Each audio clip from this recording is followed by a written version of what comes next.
Hi everyone, it's Anthony and Rachel. Hi. From Don't Crop Me Now, and today we are harvesting our first new potatoes.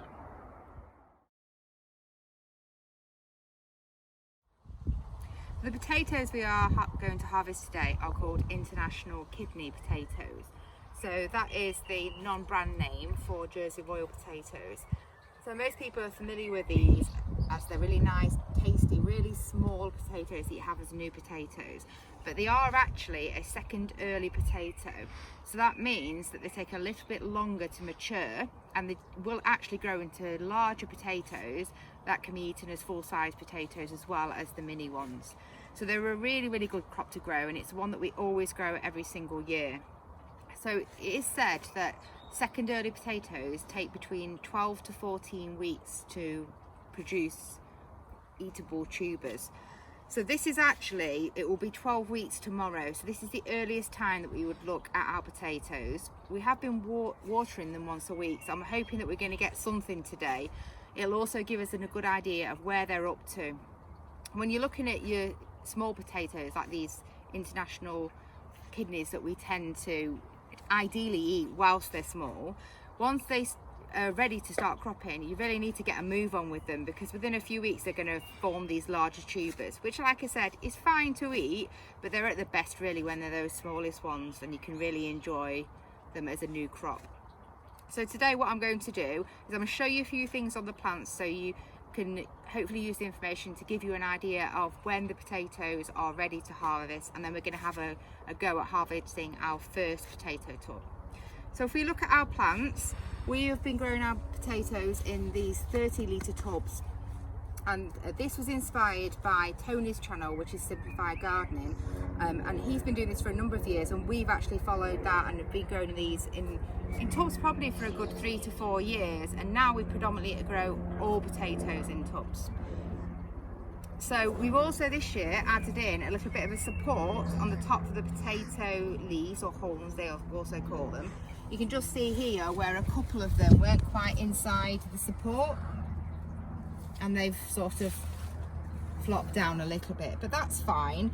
We're going to harvest the ones where this has mainly happened, and this only happened out after the big rain we had over the last couple of days. Before then they were nice and upright really. So I'm just going to point a few things out on the potato plants. So if you look at the potato plants themselves, then you can see here that they are starting to form some flowers.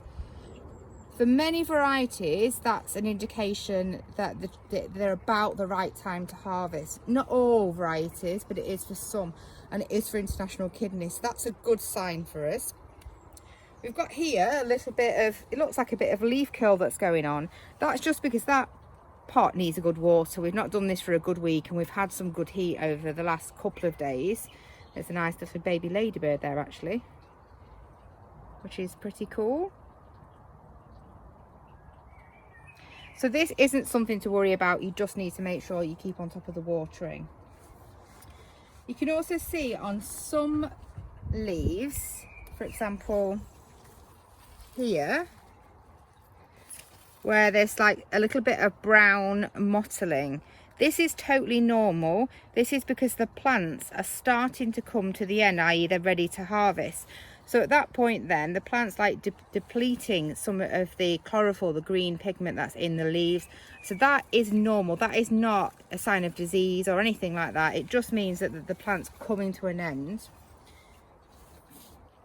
And you can see again here, where we've got a little bit of browning on the end of the leaf.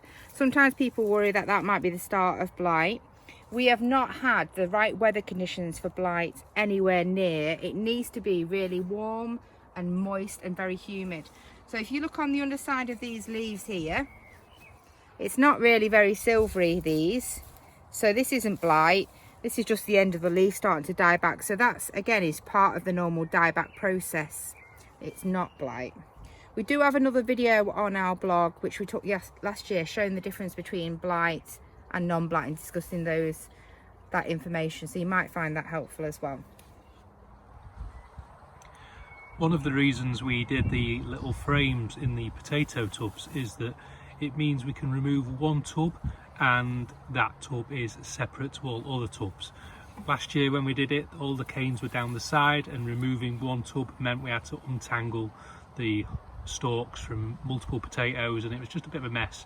So we're going to see if this has actually worked as Rachel lifts this tub out and hopefully into the barrow.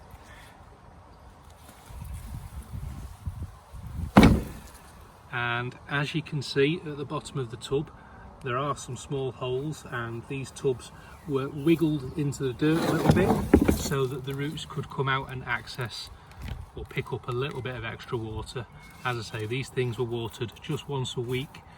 Each tub got one 10-litre watering can, so that's an indication of how much we've watered them. Just to add to what Anthony was just saying there, he was talking about these roots that are coming out of the drainage holes.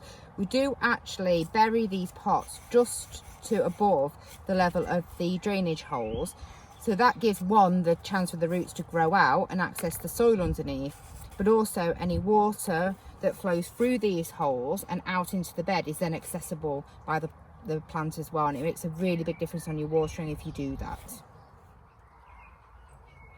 Now we've got the plant out, you can also see a bit more of an example of this sort of natural dieback of the leaves as the plant matures and the tubers are forming. So again, this is all totally normal and nothing to worry about.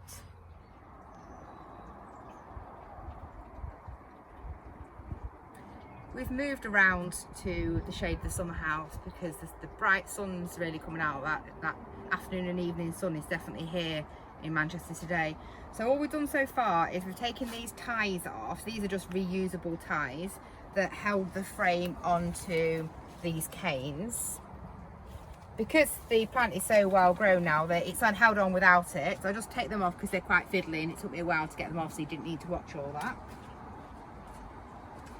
And what we're going to do is we're going to cut all this green growth off the plants. And all this can go in your compost completely fine.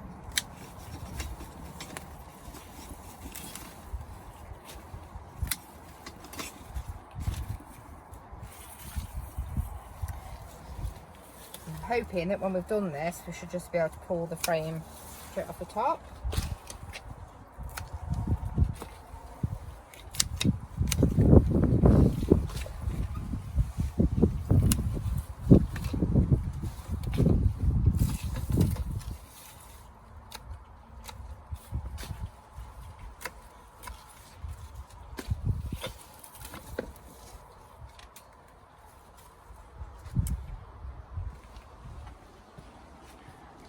So these are the frames that we're talking about. These are actually from small animal runs, like rabbit, guinea pig runs. So they're basically sections that stick together with a little plastic joiner, and then you build a run of your size. So we got these because obviously they're sturdy, they're suitable for outside, and also they're a pretty good size to go over the top of each pot. We bought ours from Amazon. They work out at about 60 to 80p each if you buy a reasonable number. We bought about 30 or so in a set, so that's pretty good. We'll be able to reuse these next year. Just take the canes out. Because we put the canes in as soon as we planted the seed potatoes, I'm hoping these won't have punctured any potatoes. They should be grown around that. So again, all that can be reused next year. Let's cut the rest of these off.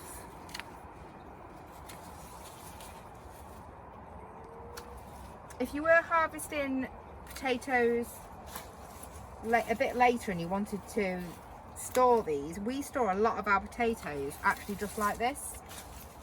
So we cut the tops off and just let them die down naturally and mature, and that helps the skins harden off. Because we're eating these as new potatoes, we're not going to do that, but we often leave our tubs like this for the majority of the winter and then harvest the potatoes as we require for the main crop potatoes.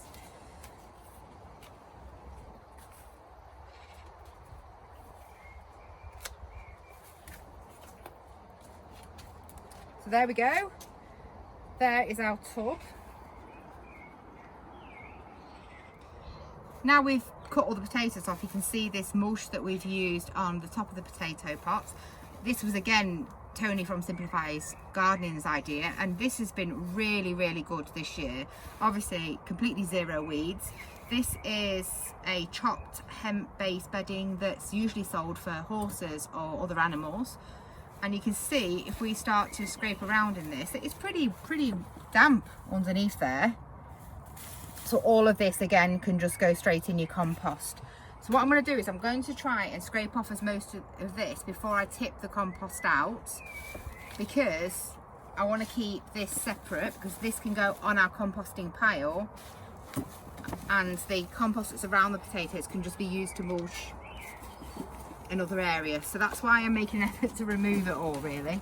Oh, we've definitely got some potatoes, which is good, because we are planning to have fish, vegetables and new potatoes tonight. So if we don't have any new potatoes, that will not be happening. We'll just be having fish and vegetables and no potatoes. You can see one there, look. So we've definitely got potatoes. I don't think I'm going to get all of these out, but I'm just trying to make sure that we get a decent amount of it out. You know, actually, if you have a look at that on the floor there, that would be your perfect composting mix, really. 50-50 browns, which is the hemp bedding, and greens, which is the tops of the plants. So that should actually be a really good mixture to add to your compost. So we're down now to where you can see the compost and the start of some of the potatoes. So we grow our potatoes in a mixture of about 50% our own homegrown compost and 50% bought compost. Some of the tubs that we've got have got 100% our compost, and that would be my ideal. But can you imagine if you're filling a lot of these up, it's a huge volume of your very precious compost. That's why we mix, not for any other reason other than that.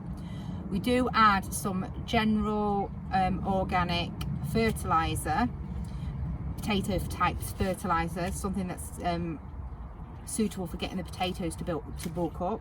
And we also added some mycorrhizobium or mycorrhizo fungi, which I'm not sure if it is this thing that makes the difference, but ever since I've used them, I've always got good potatoes. So I feel it makes a difference, especially when you're growing in the pots. So let's have a look. Yep. We'll turn this out. Let's flip this one over and see what we've got for tea. Before we turn this out, I'll mention just another benefit of using that mulch that's on the top. So you can see that some of the potatoes, like for example here and here, are forming right at the surface of the compost. And what can happen is the rain can wash away some of the compost and compact it a little bit, I guess. And that can mean some of the potatoes that are near the surface get exposed to light and then go green. So this is another benefit of mulching the top. Those potatoes might have gone green if we hadn't done that. So let's see what we've got for dinner tonight.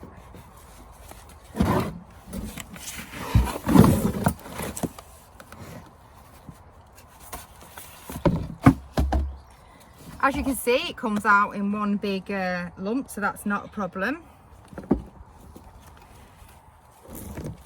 So you can see it is reasonably dry at the bottom, so they do need a good water actually.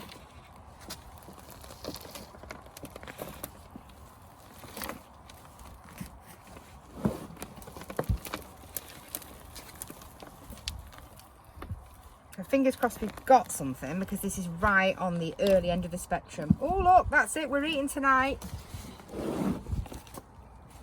Just put this green tub here. There we go. So you can see there, that's that kidney shaped potato that the international kidney, that's the one I was saying. They're called international kidney, which are Jersey Royals are famous for. Here you can see here actually, look, where you've got potato forming but it's just not had time to swell up. So in another couple of weeks these should have better yields. You can get pretty good yields actually for these.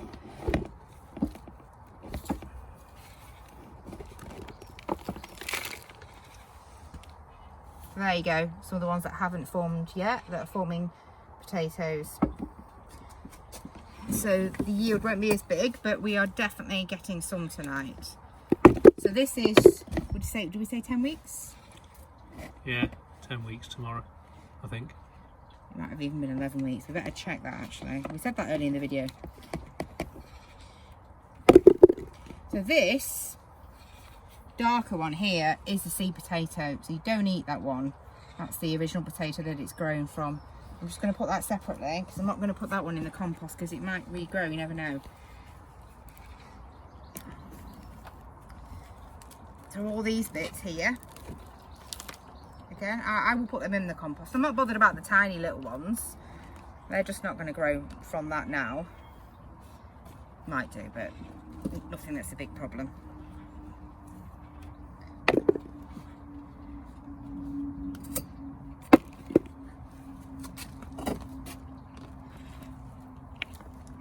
There we go.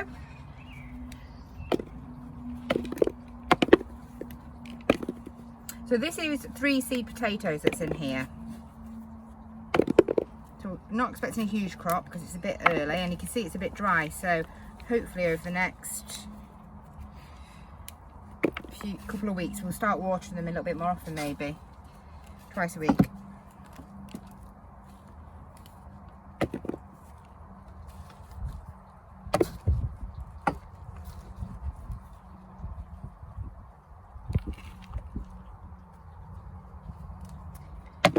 Another benefit that I find of growing these in the tubs is you can harvest like this. You can go through and make sure you don't leave any potatoes. So one, you don't miss some of your harvest, but two, I have found when you grow in the ground, it's just impossible to not miss even massive potatoes, which then come up next year in between all your other crops. So that's a benefit. Another benefit. So again, give it a good shake. So I will put this on compost.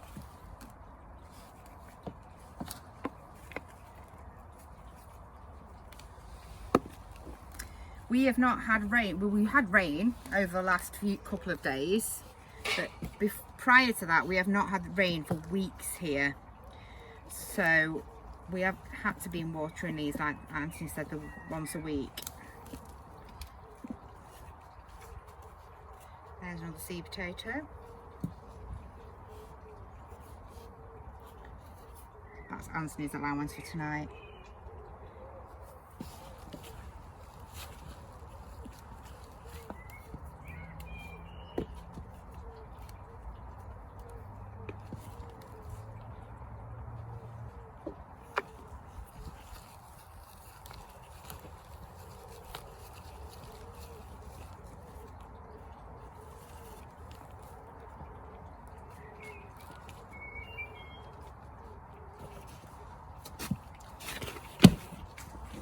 So now I've got what I think is all of them.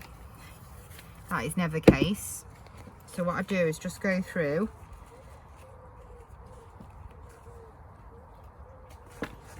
and try and make sure that I've not missed. I was going to say, there must be another seed potato in there because we normally do 3, don't we? We do. I've not found it yet. Maybe it's just attached to some of those leaves that are down there. Could be. So these are the ones that would have been left in if they were in the ground. That's the stone actually. Don't know how that's put in there.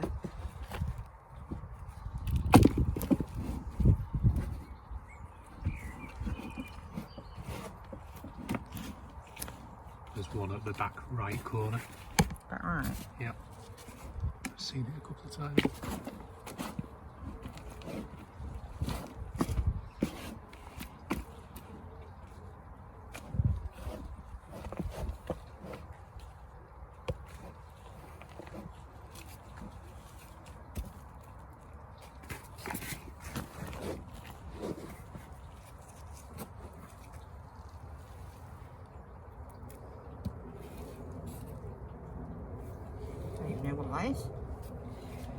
So there we go. It's not a massive harvest, but There's definitely enough for the three of us to have a decent dinner tonight. So obviously that's probably been affected by the fact we haven't had any rain. That's the first factor. And obviously we're right on the cusp of when you can be harvesting these potatoes. And you can see from the plants that we're pulling out, there's loads of little tiny ones, which will swell up over the next couple of weeks. We've just had a little bit of a tidy up, and we'll just show you what we've got left over and how we deal with these items.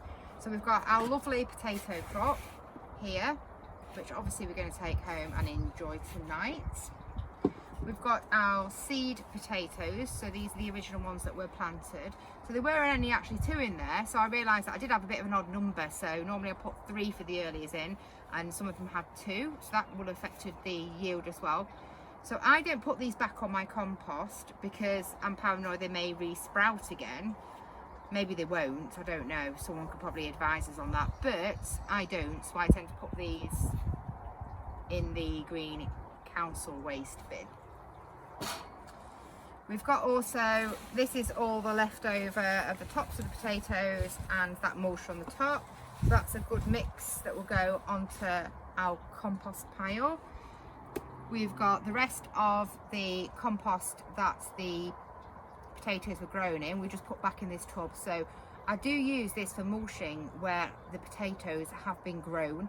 So at the moment I just stack these tubs up with the mulch in until we've got enough to be able to mulch over the area. So we'll just keep that stored like that as well. And then finally we just got over here our items from the frame which are taken apart, so we will reuse them next year. So we'll start building those up for storage. So take care everyone, I hope you've enjoyed the video. If you have, please like and subscribe to our channel because every little bit helps.